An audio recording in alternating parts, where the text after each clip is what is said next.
So why don't you get that microphone we're talking about? So the first question is, tell us about Martial Arts for Justice, Dean. All right, Martial Arts for Justice is an association of martial artists and school owners, martial arts school owners, that believe in pursuing justice both locally and globally.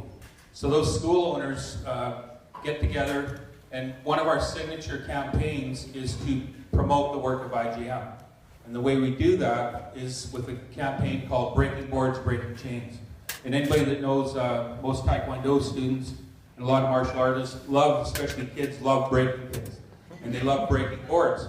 So we started this concept of breaking boards and doing a breakathon, so it's like a fundraiser. So my students would go out and get pledges and come back and break their boards. How young are some of these kids? As young as 4 or 5 years old, breaking boards. And the excitement to know, they love breaking boards, and the excitement to know that they're supporting the work of IJM and supporting kids that need our help. The excitement level just goes through the roof. So we have now this campaign going across Canada into the US this year with martial arts school owners, and some of them are here with us tonight. So what got you to get involved with IJM? Like, what inspired you? Yeah, about 2.5, 3 years ago, a friend of mine, Stacy DeVries, was into her youth group at the church, was doing an IJM justice study.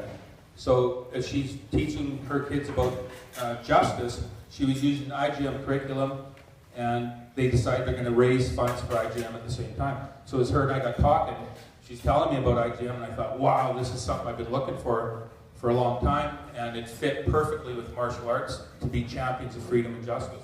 And so we connected, and I said, hey, we're going to do a breakathon, and it just took off from there. In May, you went to Uganda. You saw first hand what IJM was doing. Tell us one thing that really stood out for you. Well, it's when I heard of that question, I thought, how am I going to tell one thing? But Marlene and I, my wife and I, went to Uganda in just last May with an IJM field trip, and I would recommend that to anybody that ever gets the opportunity to go and see the work of IJM firsthand in the field. Would just blow your mind. It was just unbelievable. I promised myself I wasn't going to use catchphrases like life-changing and that, because that doesn't even do it near justice. So when we're in Uganda, we're mixing and meeting and witnessing the work of the IJM office there.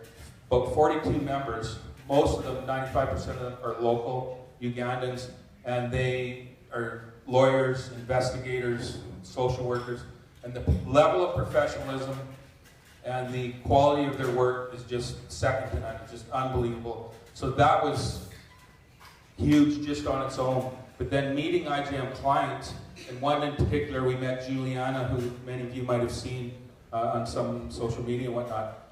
Meeting Juliana, who was being chased and threatened off her property, to see her being able to own her property, living in peace, her perpetrator in jail, all because of the work of IJM. Then, to be able to hear her tell us her story, to be able to hug her, and you're looking at her like she's inspiring us, and then she's telling us, thank you, thank you, thank you. That's all we heard that whole trip was thank you, thank you, thank you. So it's unbelievable that the appreciation that these people have for that. Dean, there's lots of places that people here could give their money to. Why should they give it to IJM? The biggest reason I can think of is not only that IJM knows what they're doing. I think you heard Murray mention that nobody else is really doing this kind of work. I think it's the right kind of work. I think it's the right kind of work that's going to make real change, and I think it's achievable. So if you think back the old slave days when with prohibition, not prohibition, but abolition, and you think about that and the work that went into that, if we all keep working at this, I think it's achievable in our lifetimes. And as Gary Hawkins said, anybody that wants to learn more, I highly recommend reading The Locust Effect. If you haven't already, that's a must read. It's on the back. Yeah, so check it out later. It's a must read. And the neat thing about that book is it not only paints the whole picture, it leaves you with hope. And I think that justice for the poor is achievable in our lifetimes. And so the quote that I really liked from Gary Hagen as well is, there'll never be an end to poverty until there's an end to violence.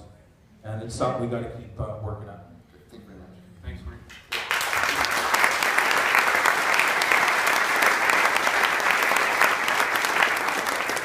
Our executive director, Ed Wilson, couldn't be here. He's a wonderful man, a good friend of mine. He's going to do a 2-minute video. You can see from looking at him, he's a very serious marathoner. He runs in the bush. He runs 50 miles at a time. The guy's amazing.